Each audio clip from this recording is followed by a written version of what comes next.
Sa isang sulok ng baryo Mangawis, naninirahan ang isang matandang babae na si Lola Petra kasama ang dalawa niyang apo, ang magkapatid na sina Lilian, 15 anyos at Onye, 13.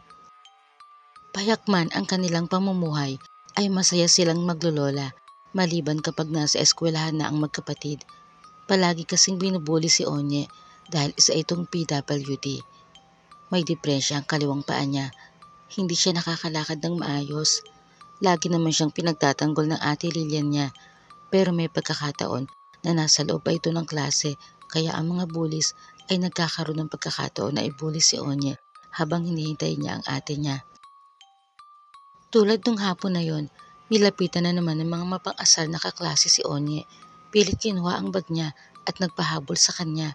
Dahil nga may depresya sa paa, kaya't nadapa si Onye. Mabuti na lang at padating na ang ate niya. Natanaw ang ginagawa sa kanya kaya't agad siyang sinaklolohan. Tinulungan siya makatayo at saka pilit na kinuha sa mga bulis ang bag ng kapatid na pinagpapasapasahan ng mga ito. Pati siya ay pinagtutulakan din. Kundi lang may dumating na guro at pinagsabihan ang mga batang lalaki ay hindi pa yun mahihinto. Nagpasalamat si Lilian kay Teacher Maureen. Habang pauwi ay sinabi ni Onye sa ate niya na gusto na niyang isumbong sa Lola Petra nila ang pambubuli ng mga kaklase. Pero pinigilan siya ni Lilian. Ipinaalala niya sa kapatid na hindi ordinaryo ang lola nila, tiyak na mapapahamak ang mga kaklase nila na maaring humantong sa kamatayan.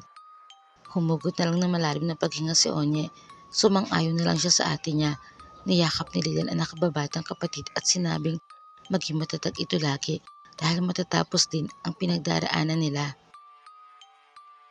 Dahil sa paglilihim nila ng nangyayari sa kanila sa school, kaya naman inakala ng lola nila na masaya ang pag-aaral nila.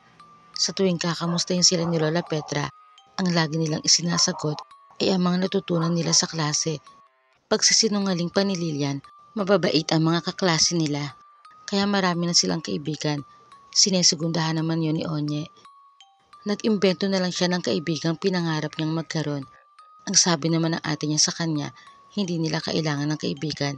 Silang dalawa lang ay sapat na at maaari niya siyang ituring hindi lang bilang ate, kundi bilang matalik na kaibigan din. Isang maulang hapon, pauwi na ang magkapatid mula sa eskwelahan nang harangin sila ng mga bullying kaklase ni Onye. Pinagalitan sila ni Lilian at pilit pinaalis, pero hindi sila takot sa kanya. Sa halip ay inagaw ang payong nila at itinulak silang pareho sa putikan. Saka sila pinagtatadyakan habang pinagtatawanan. Lumaban si Lilian pero muli lang siyang nasubsob sa putikan. Hindi sila nilubayan ng mga bulis hanggat hindi sila duguan at nakahandusay. Nang iwanan na sila ng mga ito, pilit inabot ni Lilian ang kamay ng kapatid at sa utal-utal at nanghihinang boses ay sinabing panahon na upang malaman ng lola nila ang nangyayari sa kanila. Samantala, labis na ang pag-aalala ni Lola Petra nang hindi pa nakakauwi ng bahay ang mga apo, kaya't lumabas siya upang hanapin sila. Hindi siya makapaniwala nang matagpuan ang dalawang nakahandusay sa putikan at kapwa walang malay. Nanginginig ang mga laman niya sa galit sa sinapit ng mga apo. Humingi siya ng tulong sa alay na napadaan para madala ang dalawa sa ospital. Habang nasa ospital at nagpapagaling ang magkapatid, umuwi si Lola Petra. Hinila mula sa ilalim ng papag ang isang lumang baul. Isa-isang inilabas mula roon ang mga gamit na ayaw na sana niyang gamitin. Kasabay ng malakas na pagbuhos ng ulan sa gitna ng nagngangalit na talim ng kidlat ay sinagawa niya ang isang nakakakilabot na pagriritual.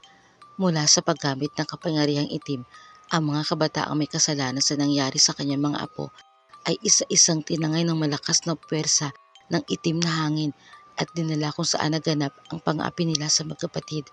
Sindak na sindak ang mga ito nang hindi nakikitang nilalang ang gumawa sa kanila ng kung ano ang ginawa nila kina Onye at Lilian.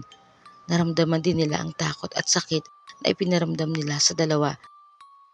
Hanggang sa tuluyan din silang malugmok at mawala ng malay sa putikan. Ilang araw pa at nakalabas na ng ospital ang magkapatid na Lilian at Onye. Batid nila na sa paglabas nila roon ay wala namang bubuli sa kanila dahil alam na ng Lola Petra nila ang lahat na nangyari at nangsisiguro nilang may ginawa na ito para sa kanila. Umuwi silang panatag na ang loob.